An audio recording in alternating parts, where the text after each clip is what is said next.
Pues sí, como dice el Corsario, pues aquí empezó la protección de los nazis y uno de los países que contradictoriamente los empezó a proteger fue nada más y nada menos que Estados Unidos.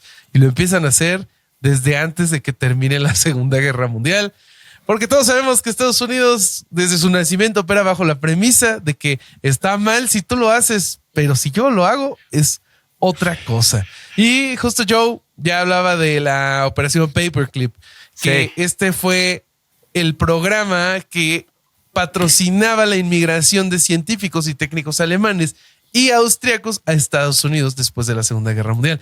El objetivo, según lo encontré, es que era parte de las reparaciones intelectuales de la guerra.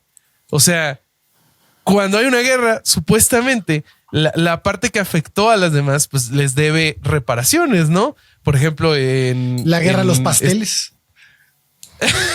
No. Bueno, el Tratado de Versalles fue Exacto. eso y fue un problema gigantesco después que desarrolló la Segunda Guerra Mundial. Exactamente. Pero no aprendieron. No aprendieron. Entonces, era como una compensación por el daño que había causado la Alemania nazi. Y aproximadamente en estos menos de 2 años que duró el programa, 1,500 profesionales alemanes y austriacos fueron llevados a Estados Unidos junto con sus familias y la mayoría de ellos terminaron convirtiéndose en honorables ciudadanos estadounidenses, ¿no? Es que hay algo que tenemos que entender. Cuando no hay ética y hay muchas metanfetaminas, la ciencia puede avanzar a pasos muy agigantados. Porque aunque Estados Unidos tenía mentes brillantes y todo, pues te limita, ¿verdad? Ciertas cosas. Pero sí, los nazis no tenían ningún tipo de limitación. Entonces hicieron unos avances científicos impresionantes. Sí. Que los otras mentes dijeron, ¿sabes qué? Es que cómo vamos a matar a este vato que inventó un cohete, el V-Rocket. Ya vamos está haciendo justo. cosas. Ajá. Entonces es donde dicen, ¿sabes qué? Él es mío ya, porque yo te gané, entonces me toca. Digo que es esta, cómo moralmente llegas a esa decisión, ¿no? De sé que se mamaron, pero el cohete está padre. Justo. De hecho, se los tuvieron que pelear a los rusos, ¿no? Porque los rusos también se los querían llevar. Justo. Claro, pero ahora los rusos no los pueden tener, ¿no? Justo claro. Lo que pasó con el cohete B2, que por si no lo recuerdan nuestros amigos que escuchan, el cohete B2 fue un cohete que se diseñó en Alemania para específicamente atacar las islas de Inglaterra, ¿no? Y del Reino Unido, porque Alemania no los lograba invadir, ¿no? Estuvo la batalla por Gran Bretaña, que pues perdieron los alemanes, nunca pudieron contra Inglaterra. Y entonces ellos diseñan este cohete que es muy icónico, búsquenlo en internet, es muy su diseño es muy llamativo. Y con este cohete lo mandaban como si fuera un misil a las diferentes ciudades de Gran Bretaña y esa era una de las formas de bombardeo. Pero esta era una tecnología que no la tenían ni Estados Unidos, ni la Unión Soviética, ni nadie más. Era algo... Ni Obama. Si esta tecnología no tenía ni Obama. Pero ¿qué creen? Se acercaba el final de la guerra y el equipo de científicos e ingenieros alemanes y austríacos que estaban trabajando en estos cohetes dijeron, oigan, como que vamos a perder, ¿no? ¿Qué hacemos? Y entonces se salen del complejo de investigación y se ponen a propósito en el camino de las fuerzas aliadas para que los encuentren y los aprendan. Y entonces ahí es que empieza la operación Overcast, que esta es la operación de Estados Unidos para llevarse a este equipo. Yo no encontré el dato de si se los pelearon con la Unión Soviética. Lo que sí encontré es que Estados Unidos se llevó casi al equipo completo que trabajaba en el cohete B2. Y yo no tenía el dato de que habían llegado por Juárez y por El Paso a Estados Unidos. Eso está cabrón. Sí, justo se los cruzaron por aquí, pues era el punto más rápido de cruzar a una base, porque aquí está Fort Bliss, está a 15 minutos de Juárez, una vez que cruzas al Paso. Entonces fue de volar a llevarlos a Fort Bliss y ya de Fort Bliss los repartieron, porque todo el proyecto fue en Nuevo México, ¿no? Donde hicieron todo lo de la bomba atómica y el Trinity Site está aquí bien cerquitas del Paso. Era el lugar estratégico y la cruzada era Juárez. Y qué bueno que mencionas las pruebas atómicas, porque justo lo que quería Estados Unidos con la operación Overcast y con este reclutamiento de científicos era acelerar la derrota de Japón. Ese era su primer objetivo. Y por eso empezó como era como una venta de garage de científicos nazis, ¿no? Y los rusos y los gringos se los empezaron a arrebatar para ver quién podía desarrollar mejor tecnología. Primero contra Japón y luego entre ellos. Entonces, lo que pasa es que cuando se hace la operación Overcast, se necesita hacer una nueva agencia, que era la Agencia de Objetivos de Inteligencia Conjunta, la JIOA, por sus siglas en inglés. Y esa era la agencia que iba a buscar y a filtrar a los nazis que se iban a llevar a Estados Unidos. Se llama y le llaman la Operación Paperclip por los clips que tenían los archivos de cada uno de estos nazis, que en estos archivos venían varias hojas con sus antecedentes de crímenes de guerra. Okay. Oye, pero fíjate, ¿cómo y solo quedaron los clips. Sí. Por eso era Operación Paperclip. Vamos a dejar nada más los clips. Nomás los clips. ¿Cómo es? Ahora, hay algo interesante, ¿no? Más rápido. Sí, dale, Joe. De que muchos científicos en este punto dijeron, yo la neta no era del régimen, ¿no? Yo nomás me dieron oportunidad de hacer ciencia y estaba haciendo ciencia. Sí. Y pueda que en uno sí, pero en la mayoría entre estos crímenes eran mucho más parte de lo que era el régimen y el fascismo y el antisemitismo de lo que eventualmente llegaron a decir, ¿no? Entonces, esta parte donde yo nomás estaba haciendo ciencia, pero pues ni pedo, estaba en un régimen, la mayoría era de no es cierto, vato, hay un chorro de información que estabas activamente participando en cosas atroces, nomás que ahora sí no te conviene, ¿verdad? Porque los gringos te ven feo, los gringos los tuvieron que recibir como que yo sé lo que hiciste, güey, perdimos a gente tratando de chingarte y ahora tengo que trabajar contigo. Sí. Sí, de hecho había muchas internas ahí de muchos que no estaban contentos con que sus jefes de repente, porque claro, muchos de los que llegaron, no solo llegaron para trabajar, llegaron para dirigir proyectos. Sí. Entonces, de repente pasaban a liderar a ingenieros y a científicos que habían trabajado en la guerra para derrotar a estos tipos. Era lo que pasa, el pragmatismo americano te permite eso que en otro lugar sería impensable, pero es muy fuerte eso. Sí.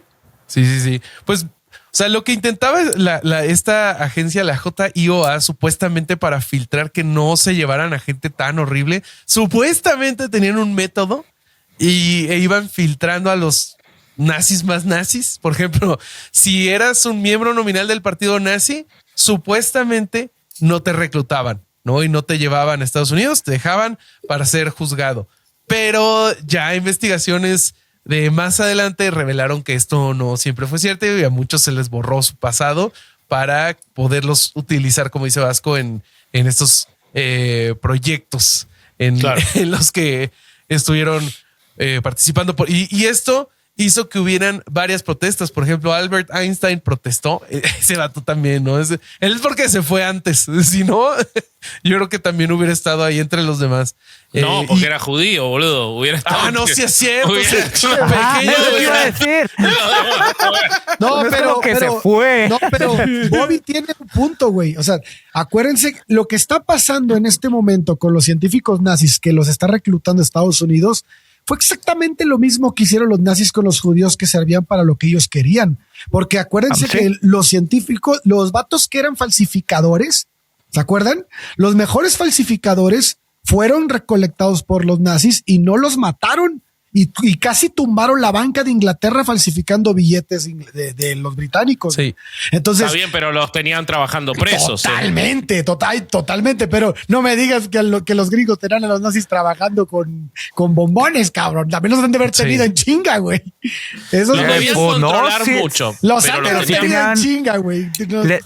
Muchos Van Braun y así tenían casa, auto, su familia con ellos. Vivían igual que Oppenheimer. Ajá. Sí. Justo ahorita voy llegando a Werner von Braun, que él era el jefazo del cohete B-2 para la Wehrmacht. Y este tipo fue, justo como dice Joe, se lo llevaron como el jefazo.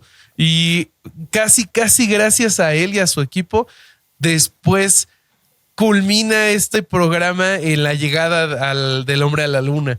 Pero pues tenía este señor sus controversias, ¿no?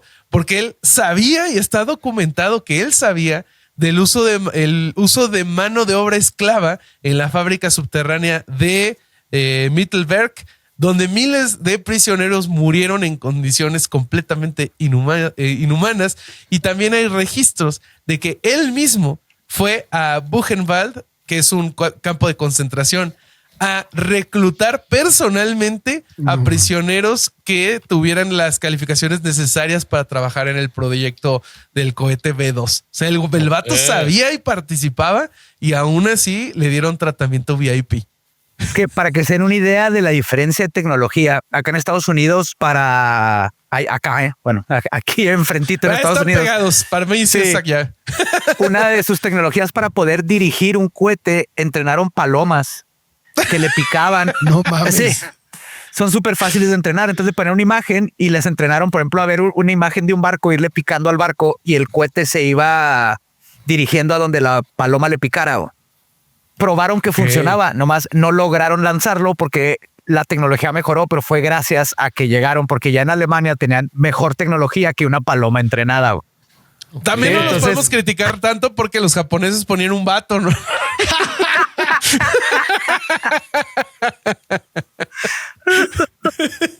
Virga, sí es cierto, güey. No, los japoneses son otro planeta. Uno de los capítulos que... ¿no fuera el episodio que nacieron los datos de animalitos, el del científico japonés que experimentaba? Ese era horrible. Ese cómo sufrí. Era Shiroishi. Episodios de leyendas que no volvería a escuchar.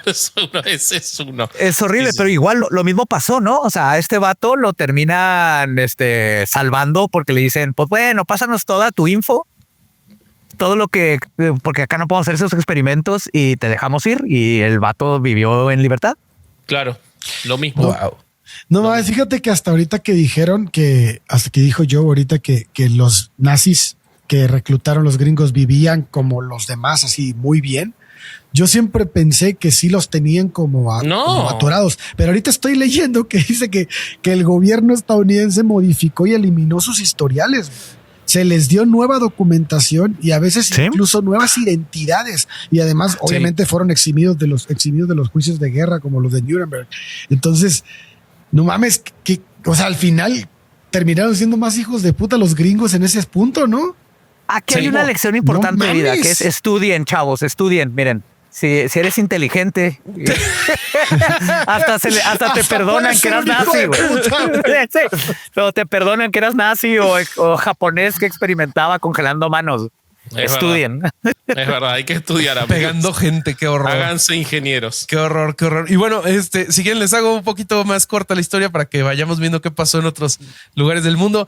Estos reclutamientos, les digo que duraron un poco menos de 2 años, oficialmente, pero no oficialmente llegaron más o menos hasta los años 60, y luego en el 70 diferentes medios periodísticos comenzaron a investigar y empezó a haber una lluvia, una inundación de personajes nazis que realmente eran malos, malísimos, y no se descubrió hasta después. Por ejemplo, les digo algunos cuantos: Arthur Rudolph, que también era uno de los colaboradores del cohete B2, él era ingeniero en jefe, supervisó las fábricas donde trabajaban los prisioneros de campos de concentración en condiciones horribles también.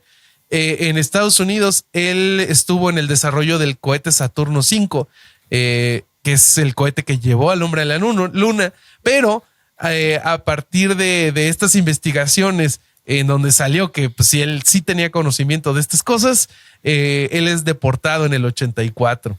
Okay. También tengo a Hubertus Struckhold, que fue director del Instituto de Medicina de la Aviación en Alemania, pero él fue vinculado a experimentos médicos en prisioneros de campos de concentración. Pero eso no le evitó a Estados Unidos considerarlo el padre de la medicina espacial. Okay. Y trabajó en la Fuerza de Estados Unidos tranquilamente. Bueno, ya estaba acostumbrado a darle de comer poco a la gente, entonces lo prepararon para el programa espacial, boludo. Está bien. Él inventó la nieve espacial, ¿no? Sí, claro. Space Ice Cream. Space Ice Cream, ya que en cualquier mall la encuentras.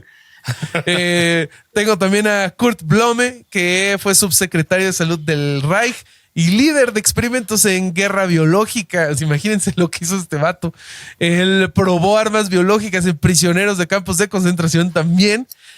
Pero en Estados Unidos eso no le evitó conseguir el trabajo en programas de guerra biológica para el ejército de Estados Unidos. O sea, exactamente lo mismo, pero con Estados Unidos. Pero con los buenos, güey. Pero con los buenos. Exactamente. Y esto es por el lado de los científicos. De manera no oficial, Estados Unidos también se puso a reclutar a personas que le sirvieran para los servicios de inteligencia, como la Oficina de los Servicios Estratégicos, la OSS, que era precursora del no me acuerdo qué servicio era precursora. De la CIA, ¿no? Creo que sí. Sí, más adelante de la CIA y también para el FBI. Y aquí tenemos a Reinhard Gehlen, que su cargo en Alemania fue el general de la Wehrmacht, jefe de inteligencia militar en el Frente Oriental. Y en Estados Unidos él creó la organización Gehlen, que supuestamente era una red de espionaje que operó para la CIA en la Guerra Fría, recopilando información sobre la Unión Soviética. Pero este güey, su red de espionaje está compuesta por ex oficiales nazis, casi exclusivamente, y colaboradores de crímenes de guerra. Bueno, le dio trabajo a sus amigos y familia. Está bien, pero tipo además, leal. Pero además, sus informes a la CIA eran poco confiables, con información exagerada o inventada sobre la Unión Soviética. No mames. Tremendo. O sea, te pasa la tarea y te la pasa mal, además, el güey. Bajo su ¿Qué te esperas? conveniencia. Estás contratando un nazi, sí, o sea. Y esta persona fue clave en permitir que diferentes nazis lograran escapar a Sudamérica. Entonces, probablemente de las personas que nos cuente Vasco ahorita, como por ejemplo Klaus Barbie, que tú nos vas a contar de él, ¿no? Vasco? Klaus Barbie es espectacular. Ahora les voy a contar brevemente, pero Klaus Barbie, ya te digo, show es para personaje de leyendas legendarias. Solo porque se llama Barbie y era un ya psicópata. desde ahí ya tienes toda mi atención. Sí, ahora te voy a contar. Tengo varios personajes para leyenda que ahora te voy a contar en Sudamérica. Les cuento de uno último, si quieren, antes de pasar contigo, Vasco. Sí. Otto von Wolfswing, que este güey era oficial de la SS. Poco nombre nazi tenía ese. Sí, ese no pasaba mames. disimulado. Donde se escondiera, güey. Si se llamaba José Nazi, era menos nazi que Sí, güey. Otto. Otto von Regaderas de Gas. Sí. What? Te vamos a dar un nombre poco nazi para disimular. Otto von González. Otto Inanición. Himmler von Gas Chamber.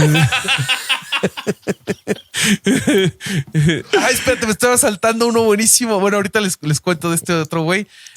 Otto era uno de los oficiales de la SS, la Schutzstaffel, que era un colaborador cercano a Adolf Eichmann y uno de los arquitectos del Holocausto.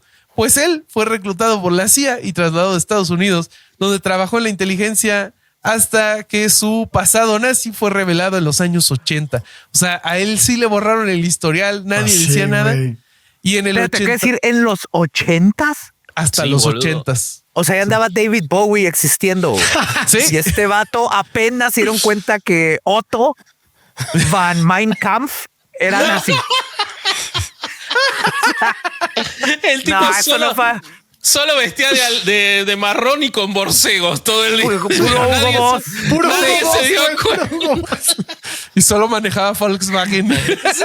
Pero nadie se dio cuenta. No. No manches. Se pasan de la. Sí, más bien creo que llegó a su tiempo útil y luego ya dijeron, ahora sí, ya va. Y el tipo fundó Guantánamo para no extrañar los campos de la concentración. Les cuento ahora sí de uno último, pero es que no lo puedo no incluir porque es demasiado espectacular. Antes de la invención de las cámaras de gas, habían camionetas de gas. O sea, eran camionetas que llevaban la instalación para ahí gasear a la gente, pues, desvivir. A domicilio, como cuando lavan a tu perro. Güey. Ándale, algo así. Y bueno. ¿Tendrían pues, musiquita como las de nieve? No. Imagínate. Aquí viene. No mames. Aquí viene tu nazi. Imagínate lo creepy de eso, güey. Que empezaba con una rola así, cabrón. Qué miedo, güey. No, qué horrible. Que la gente ya sabe. Y este es un personaje que puede ser que Vasky lo tenga. Pero pues quien inventó esas cosas, las camionetas de gas, se llamaba Walter Rauff. Y él también fue protegido por el CIC tras la guerra y luego escapó a América del Sur, donde trabajó para dictadores como Augusto Pinochet. Mira, qué chulada, güey. Qué chulada, güey. Mira, Dios los hace, ellos se encuentran. Sí. No mames. Ay, y Dios, pues más o menos ese es una muy breve resumen de cómo participó Estados Unidos en salvar a varios nazis muy horribles.